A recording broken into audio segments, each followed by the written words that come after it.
So what are the remainder values? 5, 2, 3. So at these positions we are inserting these key values, right? So what is the size of the hash table? Size of the hash table is, so here I am taking size of the hash table is 10. 10. So index starts from 0. 0, 1, 2, 3, 4, 5, 6, 7, 8, 9, 10. Sorry. So starts from 0. So that's why we are considering up to 9. Range is from 0 to 9. Total elements are 10. 0, 1, 2, 3, 4, 5, 6, 7, 8, 9. Right? So at fifth position we are inserting 1, 2, 3, 4. 1, 2, 3, 4. At second position we are inserting 2, 3, 4, 5. At third position we are inserting 3456. Right? So here we are mainly concentrating on memory locations. Remember that one. So with a minimum amount of time we can process the data in direct file organization. We can process the records in direct file organization. So for that purpose we are using these methods, right? So this is the third method, right? So for suppose I am considering fourth method. What is the fourth method? What is the fourth method? Truncate method. Truncate method.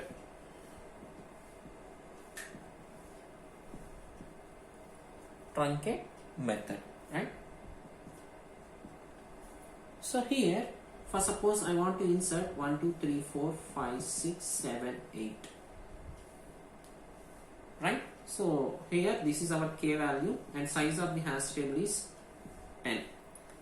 So how to apply truncate method? So here based on some requirements we can truncate some elements in a key value, right? For suppose I am considering two positions from left side, two positions for right side. So remaining values are truncated, right?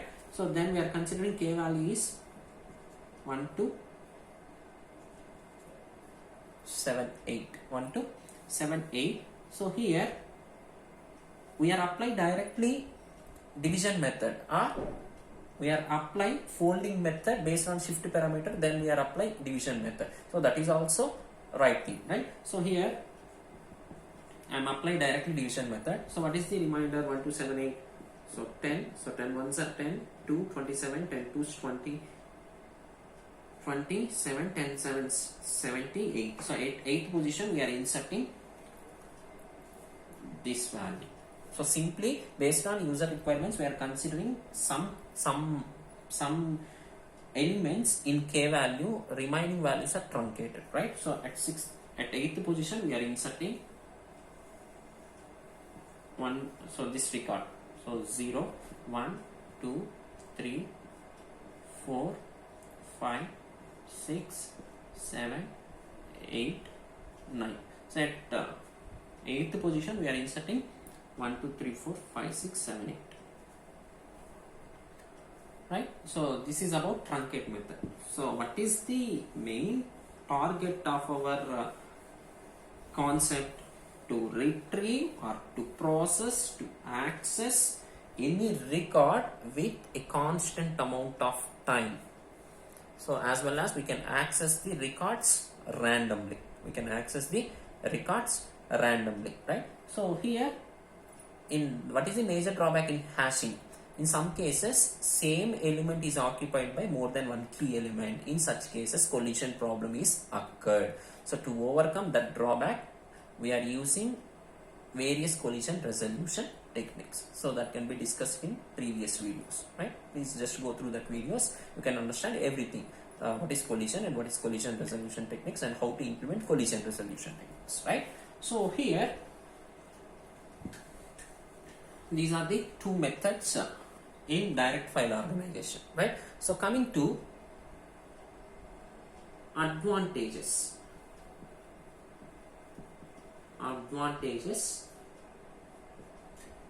Advantages of direct file organization.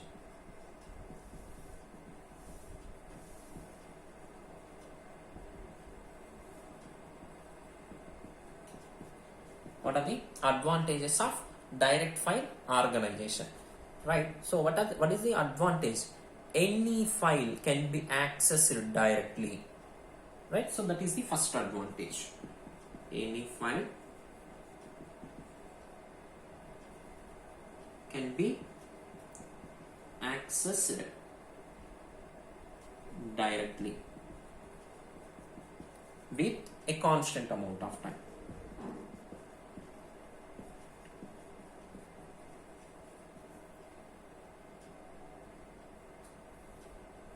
amount of time.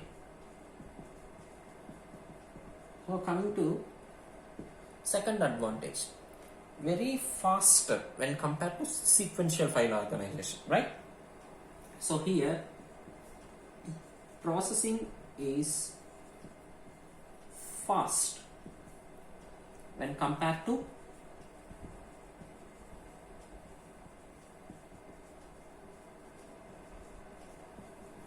sequential file organization. Sequential file organization.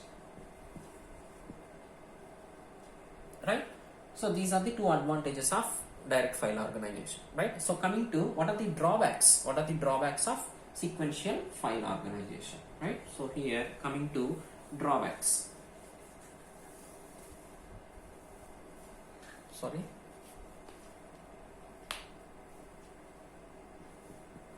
Drawbacks. So here, more complex to retrieve a record from a set of records, right? So it is very complex.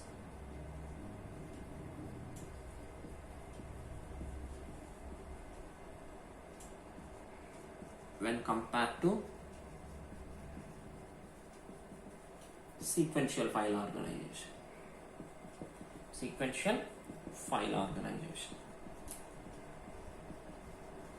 As well as memory locations are not efficiently used. That is also one of the drawbacks. So in previous examples, we are already discussing size of the hash table is 10, but we are inserting some elements in that hash table, right? So remaining memory locations are vacant locations. Those are the wastage, right? So that is also one of the major drawback in direct file organization, right? so here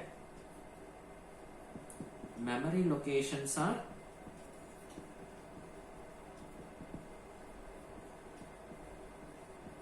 not efficiently used.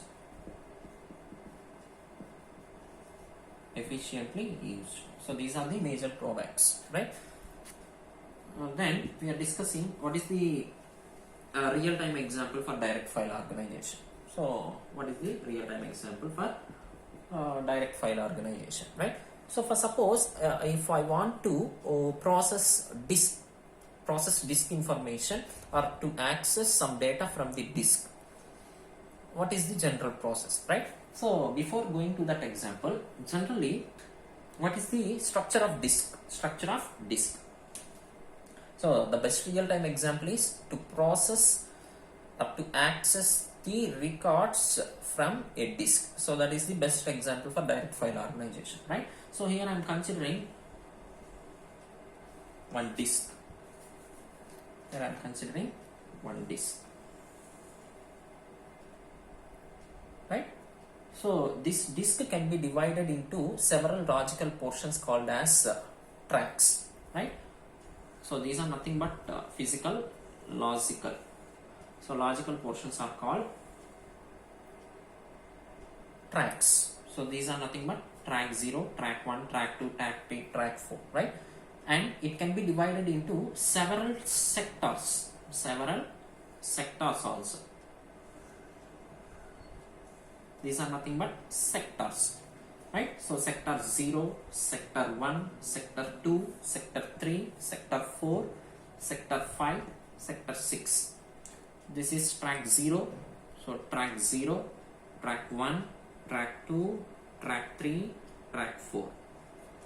So these are logical portions, right? So a disk can be divided into several tracks and several sectors, right? So the intersecting position of tracks and sectors can be called as block, right? So here the intersection position of track and sector. So these are the intersection positions. So these are the intersection positions. So these positions are called blocks. So this can be considered as one block, this can be considered as one block, this can be considered as one block.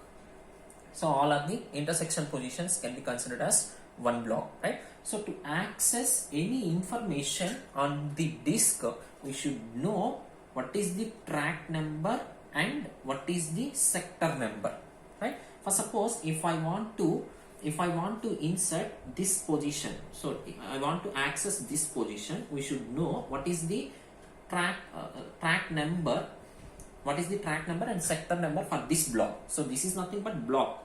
So block address can be identified with the help of track number and sector number. So what is the track number for this one? So T2. What is the sector number? S6, right? So this block address can be identified with the help of track number and sector number, right? So here for each and every block, for suppose I am allocating some memory, that is 512 bytes. 512 bytes. So according to user requirements, we can allocate the memory, as well as according to disk manufacturer, we are also allocating memory. Disk manufacturer allocate some memory to each and every block. So here I am considering 512 bytes, right? Each and every block size is 512 blocks. It starts from 0 to 511 bytes. 0 to 511 bytes. So each and every byte can be identified with the help of offset address, right? So total bytes are 512 bytes, starts from 0 to 511 byte. For suppose, so 10th byte address can be represented with the help of offset. So each and every byte can be identified with the help of offset address, right? So what is the major objective for this one? For suppose if I want to access any data or processing any data on the disk, first of all we should know what is the block number. So block number can be identified with the help of track number and sector number. So in block, which byte stores that information, that can be represented with the help of offset address, right? So to process or to access any information, to process or to access any record on the disk, compulsory we should know what is the block address. So block address can be identified with the help of track number and sector number.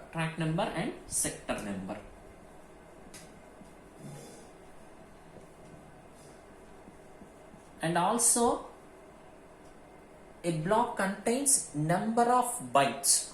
So in which part, in that bytes, in which byte holds the information, that can be identified with the help of offset address.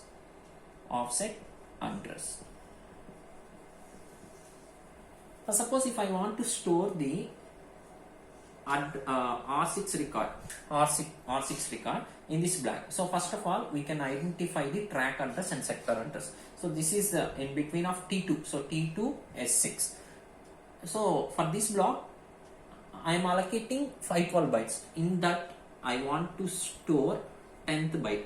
So we should know about what is the 10th byte address, that can be identified with the help of offset address, right? So this is about disk structure, right? So this is the best example for direct file organization, right? So to storing, up to accessing, to processing records on disk. So this is the best example for direct file organization, right? So this is the entire concept for direct file organization, right? So if you have any doubts regarding to direct file organization, please post your doubts in comment section. Thank you.